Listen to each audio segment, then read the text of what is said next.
Hello दोस्तों, मैं आज आप लोगों के सामने फोर्थ सेमेस्टर बी.कॉम की पुस्तक रानी नागफनी की कहानी, जिसके लेखक हैं हरिशंकर परसाई जी, उसमें होना बीमार और लगना पेनिसिलिन का इसके बारे में बताने जा रही हूँ। तो चलिए दोस्तों, हम इसके बारे में जान लेते हैं।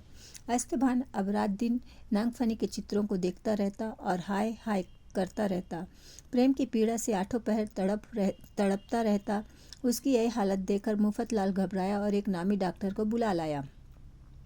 डॉक्टर स्टेथोस्कोप की माला पहने अस्तभान के पलंग के पास बैठ गया। नाड़ी, जीभ और हृदय की परीक्षा करने के बाद पूछा, दस्त साफ होता है? जी हाँ। भूख कैसी लगती है? मामूली। नींद आती है? नहीं। डॉक्टर सोच में पड़ गया। अपने आप कहने लगा, सिस्टम सब ठीक है, नाड़ी बराबर है, हार्ट दुरुस्त है, फिर क्या गड़बड़ है? मुफतलाल ने उसकी उलझन देख कहा, इन्हें प्रेम की बीमारी है। डॉक्टर ने कहा, ठीक है, पेनिसिलिन मंगा लो। मुफतलाल बोल पड़ा, डॉक्टर साहब, यद्यपि चिकित्सा शास्त्र में मेरा दखल नहीं है, फिर भी मन में प्रश्न उठता है कि क्या प्रेम की बीमारी में भी पेनिसिलिन की दवा दिया जाएगा? डॉक्टर ने कड़ी नज़र से उसे देखा और कहा, हाँ, कोई भी बीमारी हो तो फिर बीमारी की जांच और रोग का निदान करने की क्या ज़रूरत है?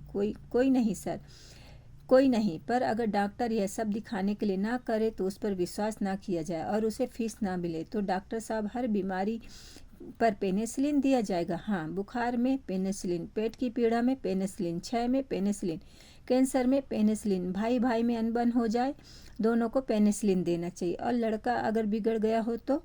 डॉक्टर चिढ़ गया और बोला, जिस बात को जानते नहीं उसके बारे में बहस क्यों करती हो? तुम्हें क्या मालूम नहीं कि पेनिसिलिन की खोज से चिकित्सा पद्धति में क्रांति हो गई। अब सिर्फ एक ही दवा रह गई है, पेनिसिलिन। अखिल विश्व डॉक्टर संघ ने हाल ही में प्रस्ताव पास किया कि सब मेडिकल कॉलेज बंद कर दिए जाए और चिकित्सा शास्त्र की पुस्तकें नष्ट कर दी जाए। अब किसी डॉक्टर को पढ़ने, सीखने या प्रयोग करने की ज़रूरत नहीं है। अब बीमारी का नाम जानने की भी ज़रूरत नहीं, क्योंकि बीमारी कोई भी हो, पेनिसिलिन ही दिया जाएगा। पेनिसिलिन से बीमारी ही अच्छी नहीं होती, मनुष्य की सब समस्याएं भी हल हो जाती। पेनिसिलिन से अगर रोगी मर भी जाए तो उसे स्वर्ग में स्थान मिलता है। इस तरह पेनिसिलिन से दोनों लोग सुधरते हैं। जो बिना पेनिसिलिन के मर जाते उन्हें फिर जन्म लेकर पेनिसिलिन लगवाना पड़ता है। एक बार पेनिसिलिन लेने से प्राणी आवागमन के बंधन से छूट जाता है। जाओ, 12 पेनिसिलिन इंजेक्शन और एक टिबिया मरहम लेकर आओ। मुफतलाल प्रभावित हुआ। एक सेवक को भेजकर इंजेक्शन और मरहम मंगवाया। डॉक्टर ने एक इंजेक्शन अस्तभान को दिया और कहा, एक इंजेक्शन शाम को लगेगा, इनके कलेजे पर मलहम लगा दो। एक सेवक घंटे भर कलेजे पर मलहम चुपड़ता रहा, पर दर्द कम नहीं हुआ। तब एक दूसरा प्रसिद्ध डॉक्टर बुलाया गया। डॉक्टर ने अस्तभान की अच्छी तरह जांच की और एक कागज पर दवाइयाँ लिख दी। मुफतलाल ने कागज देखा और जरा परेशान हुआ। डरते डरते कहा, डॉक्टर साहब, गुस्ताखी माफ़ हो, आपने तो क्लोरोमाइसिन लिख दिया है। जहाँ तक मैं जानता हूँ यह तो डॉक्टर ने बात काट कर कहा, तुम्हारा मतलब यह है कि दवा इस बीमारी में नहीं दी जाती? ठीक है, यह मैं भी जानता हूँ, पर बाजार में क्लोरोमाइसिन का जो भारी स्टॉक पड़ा है उसका क्या होगा? साल भर से टाइफाइड के केस लगभग नहीं हुए, दवाइयों का स्टॉक पड़ा सड़ रहा है। ना जाने बीमारियों को कौन सी बीमारी लग गई है। सारी गर्मी और बरसात निकल गई, पर इस अभागे शहर में एक भी मरीज है जिससे नहीं मरा। ऐसी स्थिति में डॉक्टर क्या करे और दवा विक्रेता क्या करे? मुफतलाल की दिलचस्पी बढ़ी। पूछा, डॉक्टर साहब, रोग के अनुसार दवाएं बनती हैं या दवाओं के अनुसार रोग होते हैं? डॉक्टर ने कहा, दवाओं के अनुसार रोग होते हैं। उत्पादन के अन्य क्षेत्रों में जो नियम लागू होते हैं वही यहाँ भी होते हैं। वस्तु का उत्पादन अधिक करके उसकी आवश्यकता पैदा की जाती है और उसे बेचा जाता है। हमारे पास दवा बनाने वाले कारखानों के एजेंट आते रहते हैं। ये बता जाते हैं कि इस समय क्लोरोमाइसिन का उत्पादन बहुत हुआ है, इसलिए लोगों को टाइफाइड होना चाहिए। इसके बाद उसे उसकी बीमारी की दवा भी दी जाएगी। फिर कुछ ऐसी दवाएं भी दी जाएंगी जिनसे न लाभ होगा न हानि। मुफतलाल बोला, यानी एक को सर्वसामान्य यानी जनरल बीमारी होती है तो एक व्यक्तिगत बीमारी? डॉक्टर ने कहा, हाँ, अब तुम समझ गए। जनरल बीमारी वह है जिसकी दवा का स्टॉक निकालना है, यह हर एक को लेनी होगी। इसके बाद उस मरीज को जो अपनी बीमारी होगी उसकी दवा दी जाएगी। मुफतलाल ने कहा, पद्धति तो बहुत अच्छी है, इससे दुकानदारों को ही फायदा होता है या आपको भी? डॉक्टर ने जवाब दिया, दोनों को। यह तो सहकारी उद्योग है, हमें वे कमीशन देते हैं। हम भी यह प्रयत्न करते हैं कि एक बार मरीज हमारे पास आ जाए तो जिंदगी भर ना छूटे। इलाज जितना लंबा चलेगा उतनी ही फीस हमें मिलेगी और उतनी ही दवा बिकेगी, जिससे व्यवसायियों को लाभ होगा और हमें कमीशन भी मिलेगा। अस्तभान चुपचाप सुन रहा था, उससे नहीं रहा गया, वह बोल उठा। और मरीज को? डॉक्टर ने सहज ही जवाब दिया, मरीज तो वस्तु का उपभोक्ता है, कंज्यूमर है। उसे पूरा लाभ हो जाएगा तो दवा की बिक्री बंद ना हो जाएगी। कुमार, आप स्वतंत्र उद्योग का अर्थशास्त्र नहीं पढ़े तभी ऐसे प्रश्न पूछते हैं। मुफतलाल ने पर्चा लेकर रख लिया। अस्तभान ने फीस देकर डॉक्टर को विदा किया। मुफतलाल ने कहा, कुमार, डॉक्टरों से कुछ भी नहीं होगा। बीमारी जिनकी आमदनी का जरिए, वे भला बीमारी कैसे कम होने देंगे? डॉक्टर से एक ही लाभ है, अभी तक मरने वाला ईश्वर इच्छा समझकर मरता था। अब डॉक्टर उसे बता देते कि वह किस बीमारी से मर रहा है। इस तरह ईश्वर का उत्तरदायित्व काफ़ी कम हो गए। इसी समय राजा साहब ने एक प्रेम की बीमारी का विशेषज्ञ भेजा। उसने ध्यान से अस्तभान को देखा, फिर पूछा, पहले भी प्रेम किया? हाँ, कई बार, अस्तभान ने कहा। प्रेम विशेषज्ञ बोला, तो जल्दी ठीक हो जाओगे। यह बीमारी पहले प्रेम से अधिक सताती है। जो अनुभवी प्रेमी होते हैं वे सरलता से ठीक हो जाते हैं। यह एक तरह का भूत है। इस समय आप पर नागफनी के प्रेम का भूत सवार है। एक भूत के पीछे दूसरे भूत तो लगाना चाहिए। आप अपनी भूतपूर्वक प्रेमिकाओं का नाम जल्दी जल्दी जपिए, 15 मिनट में फ़ायदा मालूम होगा। अस्तभान ने जल्दी जल्दी रटना शुरू किया। फूलमती, बिडाल नयनी, कोकिल रंगी, करकस बैनी। जादू जैसा असर हुआ। तबीयत में सुधार होने लगा। आधा घंटा नाम रटने के बाद वह पूर्ण स्वस्थ हो गया। उसने प्रेम विशेषज्ञ को बहुत सी भेंट देकर कहा, आप बड़े गुणी आदमी हैं, आपका बताया नुस्खा मैं हमेशा याद रखूंगा। प्रेम विशेषज्ञ ने कहा, कोई बड़ा नुस्खा नहीं है कुमार, नाम का प्रताप है, नाम का महामत्य भक्तों ने गाया। नाम के उच्चारण से गणिका और अजामिल तर गए हैं। गोस्वामी तुलसीदास ने अपने बारे में ही कहा, का गिनती मह गिनती जस बन घास, नाम जपत भा तुलसी तुलसीदास। नाम की ऐसी महिमा पर आजकल के लोग प्राचीन विद्याओं को भूल गए हैं। जानते भी हैं तो अधूरा। लोग नहीं जानते कि घूस के मामले में फंसने पर कितने बार किस देव का नाम जपना चाहिए, चोरी में पकड़ने पर कितने बार, काला बाजार के मामले में फंसने पर कितनी बार। यदि ठीक विधि से उचित संख्या में नाम जपा जाए तो संकट से मुक्ति मिल जाती है। आप अपने ऐसे लोग देखे होंगे जो जीवन भर घूस लेते हैं और एक बार भी नहीं पकड़ाते। वे नाम का सही प्रयोग करते हैं। कुछ लोग अज्ञानवश गलत नाम जपते। शादी के लिए कुछ लोग हनुमान का नाम जप करते। इससे शादी होती भी हो तो ना होगी। हनुमान बाल ब्रह्मचारी हैं, वे शादी के विरोधी हैं। भला उन्हें मालूम हो जाएगा तो वे शादी होने देंगे? हर नाम अलग फल देता है। मैंने आपको बताया कि वर्तमान प्रेम की पीड़ा से मुक्ति पाने के लिए भूतपूर्व प्रेमिकाओं का नाम लेना चाहिए। इतना कहकर प्रेम विशेषज्ञ चला गया और अस्तभान विश्राम करने लगा। मुफतलाल ने देखा कि उसकी ज़रूरत नहीं है, इसलिए वह भी चल दिया। आगे दोस्तों, भेजना प्रेम पत्र और खुलना भेद का। नागफनी ने कहा, सखी करेला मुखी, कितने दिन हो गए कुमार का कोई समाचार नहीं मिला, वे कैसे हैं? मुझे बड़ी चिंता लगी है। करेला मुखी ने कहा, राजकुमारी वे अब अच्छे हैं। उन्हें डॉक्टर ने 1 दर्जन पेनिसिलिन के इंजेक्शन लगाए, जिससे उनकी तबीयत अब काफ़ी ठीक हो गई है। नागफनी ने कहा, सखी क्या मैं उन्हें फिर देख नहीं पाऊंगी? राजकुमारी, तुम तो जानती हो कि उनसे भेंट होना असंभव है। राजा साहब ने कड़ा पहरा लगा रखा है।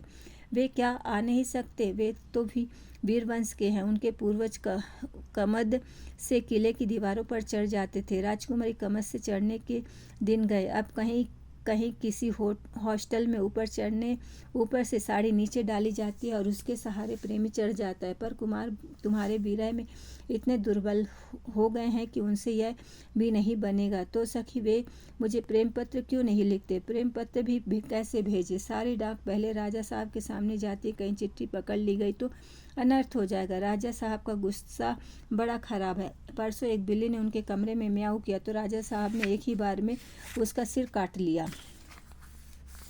नागफनी उदास हो गई। करेला मुखी ने कहा, कुमारी, मेरे पास एक पुस्तक है जिसमें प्रेम करने की पद्धति विस्तार से समझाई गई। मैं वह पुस्तक लाती हूँ, शायद प्रेम पत्र भेजने का कोई रास्ता निकल आए। करेला मुखी अपने कमरे में गई और प्रेम की कला नामक पुस्तक ले आई। उसने उसमें उसने प्रेम पत्र भेजना शीर्षक अध्याय निकाला, उसे पढ़कर सुनाने लगी। प्रेमियों में पत्र व्यवहार होना बहुत आवश्यक है। पत्र के द्वारा बार बार यह विश्वास दिलाना जरूरी है कि मैं तुमसे प्रेम करता हूँ या करती हूँ। बहुत दिनों तक यदि पत्र न आए तो किसी दूसरे को पत्र लिखने का मन होने लगता है। कई प्रेमी अपनी प्रेमिकाओं के सामने घबरा जाते हैं और हकलाने लगते हैं।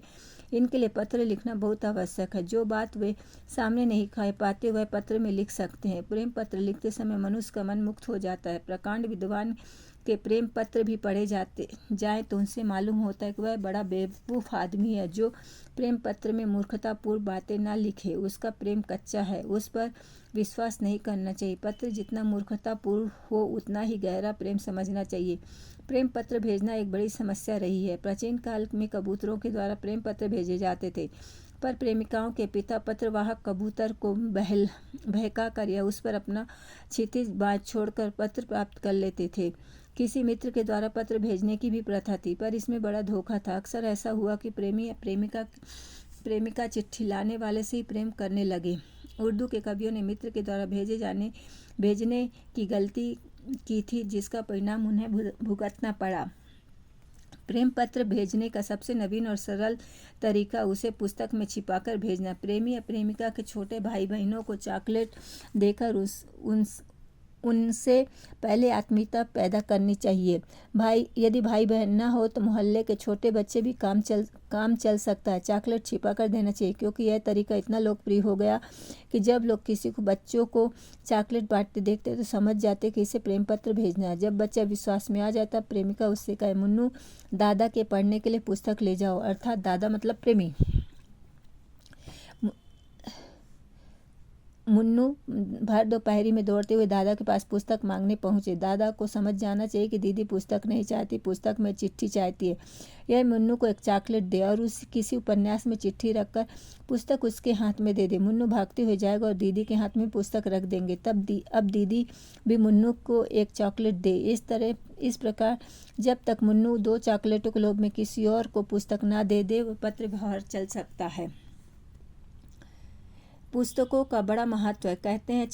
कहते हैं छापे की मशीन ने मनुष्य के जीवन में क्रांति कर दी है। यह सही है। अब पुस्तकें बड़ी संख्या में छपती हैं, इसलिए सबसे बड़ी क्रांति यह हुई कि प्रेम पत्र भेजना सरल होगा। इसी कारण प्रेम भी बहुतायत में होने लगा है। प्राचीन काल का युवक प्रेम क्यों नहीं कर सकता था? उन दिनों पुस्तकें आसानी से नहीं मिलती थी। गुरुकुल में पढ़ने वाले युवक के पास एकाध हस्तलिखित पोथी होती थी। यदि वह उसी में प्रेम पत्र भेज देता तो पढ़ता कैसे? और जब गुरु पूछते कि वह पोथी कहाँ, तो उत्तर क्या देता? यह अध्याय सुनकर नागफनी की आंखें खुल गई। उसने कहा, सखी रीति तो बहुत अच्छी है, पर राजकुमार बहुत दूर रहते हैं, यहाँ से वहाँ बच्चे नहीं आ जा सकते। करेला मुखी ने यह समस्या भी हल कर दी। उसने कहा, अपने मोहल्ले के पास जो इंजीनियरिंग कॉलेज के प्रोफेसर रहते हुए मुफ्तलाल के मित्र हैं, उनके छोटे भाई द्वारा चिट्ठी प्रोफेसर साहब को भेज देंगे और वे उसे मुफ्तलाल के पास भेज देंगे। इस सेवा के लिए हम लोग प्रोफेसर को कुछ पारिश्रमिक दे दिया करेंगे। तुम जानती हो प्रोफेसर को वेतन बहुत कम मिलता है। करेला मुखी ने प्रोफेसर से बात करके सब योजना बना ली। नागफनी ने प्रोफेसर के छोटे भाई के द्वारा एक पुस्तक पढ़ने को मंगाई और 2-3 दिन बाद वह पुस्तक लौटाई तो उसमें चिट्ठी रख दी। जब मुफ्तलाल ने वह चिट्ठी अस्तभान को दी तो वह प्रसन्नता से बेहोश हो गया। 8-10 बार उसे पढ़ने के बाद बोला, यह चिट्ठी आई कैसे? मुफ्तलाल ने प्रोफेसर की सेवाओं का उल्लेख किया। अस्तभान ने कहा, मित्र, मुझे इन प्रोफेसरों पर जरा भी भरोसा नहीं है। जो मुझे 5 नंबर नहीं दे सके वे क्या मेरे प्रेम पत्र पहुंचाएंगे? मुफ्तलाल ने कहा, नहीं कुमार, सब एक जैसे नहीं होते। यह प्रोफेसर मेरा मित्र है, ईमानदार आदमी है, जो पैसे दे देता है उसके नंबर अवश्य बढ़ा देता है। अस्तभान ने नागफनी को एक चिट्ठी लिखी और मुफ्तलाल ने उसे प्रोफेसर के पास पहुंचा दिया। प्रोफेसर ने चिट्ठी एक उपन्यास में रखकर प्यारे मुन्नू के हाथ नागफनी को भेज दी। इस तरह दोनों की चिट्ठी पत्री चलने लगी। एक दिन की बात है, प्रोफेसर जरा जल्दी में था। अस्तभान की चिट्ठी भेजनी थी। जल्दी में जो पुस्तक उसके हाथ में आई उसी में उसने चिट्ठी रखकर मुन्नू को दे दी। मुन्नू एकदम पुस्तक लेकर महल में घुस गया। नागफनी के कमरे के पास ही राजा राखण सिंह खड़े थे। उन्होंने मुन्नू को देखा, पूछा, कहाँ जा रहा है? दीदी के पास। क्यों? पुस्तक देने। किसने भेजी? हमारे बड़े भैया ने। दीदी ने पढ़ने के लिए मंगवाई थी। देखूं, कहकर राजा राखण सिंह के हाथ में पुस्तक हाथ में ले ली। पुस्तक का नाम देखा, मैकेनिकल इंजीनियर। बड़े चकराए, यह तो सुना है कि जवान लड़की उपन्यास पढ़ती है, पर जवानी में इंजीनियरिंग की पुस्तक पढ़ने वाली यही एक निकली। राजा को शक हुआ, पुस्तक खोलकर देखा, चिट्ठी हाथ में आ गई। खोली तो आंख चढ़ गई। मुन्नू ने राजा का मुंह देखा तो हवा हो गया। राजा ने नागफनी को पुकारा। नागफनी आकर खड़ी हो गई। क्या है पिताजी? बेटा तू बहुत अध्ययन करने लगी। हाँ पिताजी, अब तो मैं रात दिन पढ़ती ही रहती हूँ। बड़ी अच्छी बात है। तू आजकल मैं इंजीनियरिंग का अध्ययन कर रही। इंजीनियरिंग? पिताजी आपको क्या हो गया? मैं इंजीनियरिंग क्यों पढ़ूंगी? राजा साहब ने पुस्तक आगे करके कहा, प्रोफेसर का भाई यह पुस्तक तेरे लिए पढ़ने को लाया था। नागफनी गड़ गई। राजा साहब ने कहा, और उसमें रखी चिट्ठी मुझे मिल गई। मैंने तुझे आगे प्रेम करने से मना किया था ना, फिर क्यों किया? नागफनी ने धीरे से कहा, किया नहीं है, किया नहीं है। फिर यह चिट्ठी किया नहीं है, हो गया है। राजा क्रोध से थर-थर कांपने लगा। कहा, हो गया है? मैं देखता हूँ कैसे होता है। अब अगर उस बदमाश अस्तभान को चिट्ठी लिखी तो मैं तुम दोनों का सिर काट दूंगा। मैं तेरी जल्दी शादी करने ही वाला हूँ। नागफनी ने नीचे देखते हुए कहा, तो मैं उन्हीं से कर दीजिए। राजा ने आंखें तरेर कर देखा। कहा, उससे नहीं हो सकती, वह बदमाश है, वह दूसरों की लड़कियों को प्रेम पत्र लिखता, लुच्चा कहीं का। नागफनी की आंखों से आंसू टपकने लगे। राजा ने कड़क कर कहा, खड़ी खड़ी रोती क्यों है? जा कमरे में, मेरी बात भूलना मत। नागफनी ने साड़ी का पल्लू मुंह में ठूसा और कमरे में भाग गए। उस दिन से पहरा और कड़ा हो गया। कई दिन तक नागफनी की चिट्ठी नहीं पहुंची तो अस्तबान घबराया। उसने मुफतलाल से कहा। मुफतलाल प्रोफेसर से मिला। लौट कर आया तो कहने लगा, कुमार बड़ा अनर्थ हो गया। प्रोफेसर ने असावधानी में अपनी चिट्ठी मैकेनिकल इंजीनियर की पुस्तक में रख भेज दी थी। राजा साहब को शक हो गया। उन्होंने चिट्ठी पकड़ ली। अस्तबान कुर्सी से लुढ़क गया। बोला, मैंने तुमसे पहले ही कहा था कि इन प्रोफेसरों का मुझे जरा सा भरोसा नहीं है। ये मेरे पीछे पड़े हैं। विद्या के क्षेत्र में मुझे मारा, अब प्रेम के क्षेत्र में मार रहे हैं। कैसा नालायक है जिसने प्रेम पत्र भेजने का शऊर नहीं। वह पढ़ाता क्या होगा? मुफतलाल अपराधी की तरह खड़ा रहा। दोनों बड़ी देर तक मौन रहे। अस्तबन कराहते हुए बोला, अब क्या होगा? अब तो मुझे उसका समाचार भी नहीं मिल सकता। वह बड़ी सांसत में होगी, यह सोचकर मेरा कलेजा लौकता है। मुफतलाल कुछ नहीं बोला। कराहते कराहते अस्तबन को नींद आ गई। मुफतलाल दबे पांव बाहर हो गया। तो दोस्तों, आज तक के लिए इतना ही। बताइएगा कमेंट्स करके कि कैसा लगा आपको ये लेसन। धन्यवाद।